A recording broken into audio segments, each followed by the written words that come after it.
Thank you for being an original co-sponsor on H.R. 554 the Taiwan Conflict Deterrence Act. I modeled this bill on the Holding Iranian Leaders Accountable Act, which the House passed this spring and included in our national security package, and President Biden signed it into law this spring. The idea is very straightforward.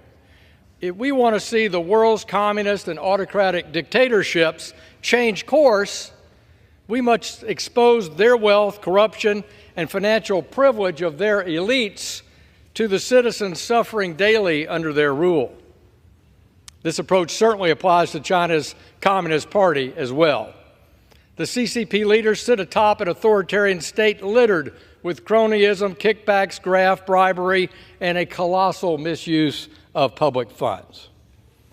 If China chooses to attack the free people of Taiwan, H.R. 554 requires the Treasury Secretary to publish the illicit assets of Beijing's senior-most leaders, including the names of financial institutions and maintaining accounts.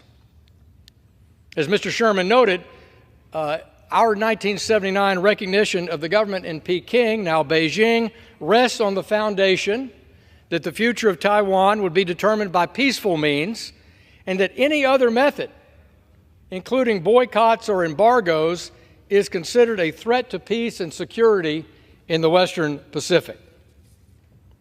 At a time when the Chinese youth face a 17% unemployment rate and Xi has failed to deliver a social safety net and families are battered by sinking real estate debt, let these corrupt officials explain to ordinary Chinese citizens how they acquired their riches on a government salary, even as they call on their public to support war across the Taiwan Strait.